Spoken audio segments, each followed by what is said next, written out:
Hi Spookify readers! Ako ito, yung nag-share ng story ng Kulam vs. Revenge. Hanggang part 3 lang talaga yun kasi yung mga kalaban na mahilig magpakulam sumurrender na at nakipag-peace sa pamilya ng divin ko. Pero naka-alerto kami lagi kasi alam namin na bumibuelo lang yung pamilya na yun. Sa ngayon kasi, minamalas-malas yung buhay nila at puro problema ang kinakaharap. Itong ikikwento ko ngayon sa inyo ay nangyari nung nakarang taon lang. April 2016, mula Cagayan de Oro, umuwi kami ng Lanao del Norte kasi nga mag-e-eleksyon na sa May. Doon kasi kami bumuboto. Pagdating namin sa bahay ng partner ko, napansin namin ang isang lalaki na nakahiga, folding bed na nakalagay sa sala. Pagkatingin ko, namamaga yung mukha niya at pati yung mga mata niya di mo na makita sa sobrang maga. Para bang pinagtulong-tulungan ng bugbugin. Bigla dumating ang mama ng partner ko at syempre tinanong ng partner ko kung sino yung nakahiga sa sala at bakit ganyan yung itsura niyan. Sabi ng mama niya, pamangkin daw galing Ozamis. Hindi pa ito na-meet ng partner ko ni minsan. Kahit nung bata pa di niya talaga ito kilala. Bundok kasi yung sa kanila doon sa Ozamis. Hindi ko na sasabihin yung real place. Pagkagabi nun, nagiinuman kami ni Buddy. Bayaw ko yun. Naikwento ko na rin siya dati sa Kulam vs. Revenge. Close kami ni Buddy, lalo na sa inuman at music, magkakasundo talaga kami. Nag-iisang lalaki lang si Buddy sa 5 magkakapatid ng partner ko. At itong si Buddy ang bunso pa. So back to the story. Nung gabing yun, napag-alaman ko rin na kaya pala andito sa Lanao del Norte itong pinsan nila dahil nagpapagamot dahil kinulam daw. Here we go again. Andito na naman ang mga witchcraft matters na yan. Ay, nakinig lang ako sa mga sinasabi nila dahil ang sabi daw ng manggagamot, kinulam daw ito ng nakaalitan dahil sa lupa. At iisa lang daw ang nakaalitan nito tungkol sa lupa. Ang sarili nilang tiyahin, na kapatid lang din ng ina ng partner ko. Napailing ako nung marinig ito at syempre kami ni Buddy patuloy lang sa inuman ng tuba. 10 PM hindi pa kami tapos ni Buddy sa pag-iinom. Nang pumunta ako sa likod ng bahay nila para umihi at damn, long time no see. Nakita ko yung nilalang na nakapatong sa puno. Iba yung itsura niya, pula na yung mga mata. At parang aakma na siya sa akin. So ayun, umatras ako. Dali-daling pumasok sa loob. Grabe di ako mapakali dati. Hindi naman ito ganito. Galit kaya siya sa akin? Hinayaan ko na lang at doon na ako umihi sa CR sa loob ng bahay. Bakit pa kasi doon ko pa naisipan sa labas umihi? Nung matapos na kami sa inuman, ay agad na kami natulog at hindi na nai-off yung ilaw. Kasi nga may sakit na binabantayan. Itago natin sa pangalang Elyong. Si Kuya Elyong ay 36 years old na walang asawa. Walang bisyo at breadwinner ng mga pamangkin niya doon sa lugar nila. May mga babuyan siya at isa rin siyang habal-habal driver. Alam nyo, kaya siya binabantayan tuwing gabi hanggang madaling araw. Kasi ang ingay-ingay niya, nagsasalta siya ng kung ano-ano at tinatawag niya yung mga kamag-anak nilang patay na. Lalo na yung ina rin niya na patay na rin. Unang gabi na marinig ko siya na ang ingay-ingay niya. Hindi ako makatulog hanggang umaga. Ang partner ko na kasi ang nagbabantay kasi kailangan muna magpahinga ni mama. Kasi ilang gabi na rin daw siyang puyat. So nadami na talaga kami since andito na rin Kapag umaga tulog si Kuya Elyong kaya yun sinubukan ko itong kausapin. Tinanong ko kung ano ang mga nararamdaman niya. Sabi niya wala naman daw, masakit. Bukod sa wala siyang gana kumain.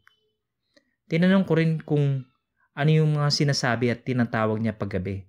Sabi niya hindi niya alam at wala siyang maalala. Weird man pero nakikita ko sa kanya na nahihirapan siya sa kalagayan niya. Kaya yun. Napagpasyan kung subukan tulungan siya.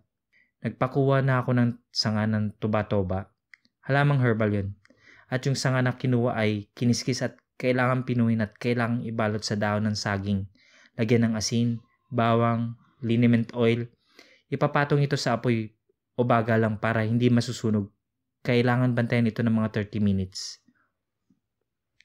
6 PM sinimulan ko na siyang gamutin at sa bawat pagpiga ako ng katas, ng tuba-toba, sa kanya kasabay ng dasal na Latin. Napapansin ng lahat na nasasaktan talaga si Kuya Elyong. Makikita mo sa mukha niya na tinitiis niya yung sakit. Hindi dumadampi yung kamay ko sa kanya. Nung sinubukan ko na siyang hawakan, bigla ako nag-hallucinate. Kaya binitawan ko kagad. Sabi ni Mama, bakit? Lahat kasi sila nakatingin lang sa ginagawa ko. Napahiling ako at humingi ng yosi at sinindan ng partner ko yung yosi. Sinubukan kong hawakan ulit yung kamay niya. Sa pagkakataon na yun, tumindig na lahat ng balahibo ko pero hindi na ako nagpatinag. Kinausap ko si Kuya Elyong kung nakikita ba niya yung gusto kong ipakita sa kanya sa pamamagitan ng isip. Sabi niya, oo. Kaya yun nakita ko tumutulo na luha niya. Umiyak si Kuya Elyong. At alam niyo, ito ang nakakatakot na first time encounter ko. Walang pulso si Kuya Elyong pero humihinga at malamig yung katawan niya at tanging siya na lang niya ang maiinit pero yung ulo, kamay at paa kahit likod malamig. Nung matapos ko ng paggamot kay Kuya Elyong, may naramdaman akong hindi mabuti kaya lumabas ako at sinabi ko kay Buddy na pwede ba kami mag-inuman para mawala yung nararamdaman ko. Natulog agad kami lahat matapos yung inuman. Doon ako natulog sa kwarto ng kapatid ng partner ko kasi alam kong di ako makakatulog kapag sa sala kasi yung partner ko ulit nagbabantay kay Kuya Elyong. At doon din ang iba pang kasama sa bahay ng mga kapatid lang din ng partner ko.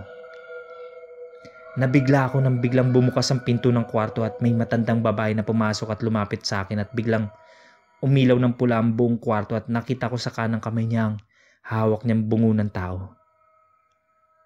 Nanlilisik ang mga mata niya. Tatanungin ko sana siya nang biglang kinuha niya yung kamay ko at sinabi ang mga katagang, ang puso, puno ng dugo. Ang puso, puno ng galit. Yawa. Ang yawa po ay pangalan ng Satanas o demonyo.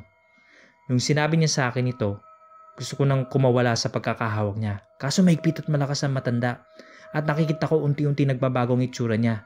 Naging sikamatayan yung kalansay na ang mukha niya at yung hawak niyang bungo, ibinato niya at naging halimaw na may mahabang kuko at pangil.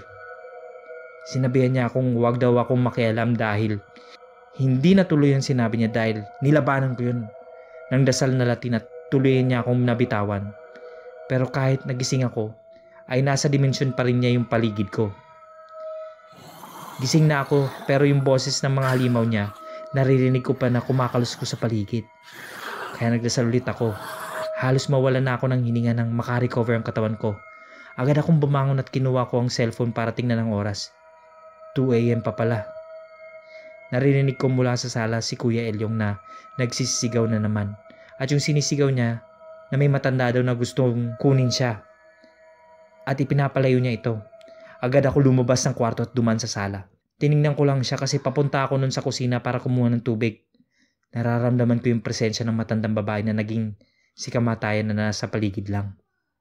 Kaya kumuha agad ako ng abo sa may dirty kitchen nila at nilagay ko ito sa higaan ni Kuya Elyong. Ako naman ay bumalik sa kwarto at nilagyan ko rin ang ilalim ng higaan ko. Ayaw ko na matulog ng mga oras na yun kaya naglaro ako ng COC. Pero hindi ko na namalayan, nakatulog ako na nakaupo at bigla akong inatake ng kamatayan. Tinamaan ako sa dibdib ng dala niyang matalim na karit. Nagising ako at hinahawakan ko ang dibdib ko. Walang sugat pero mahapdi. Kaya lumabas na talaga ako ng kwarto at dun nasa tabi ng partner ko humiga. Total maingay si Kuya Elyong, hindi na ako makatulog. Masyado na mahaba to at abangan niyo ang mga kababalagang mangyayari sa karugtong nito. Salamat mga ka-Spookify, Silent Rasta. Kung gusto mong updated ka sa lahat ng bagong videos, click na ang subscribe button at notification bell. Maaari ka ring makatulong sa channel sa pagpunta sa Patreon page, yung link nasa description kung saan pwede ka magpadala ng pera sa channel. Maski $1 or 50 pesos per month napakalaking tulong na po.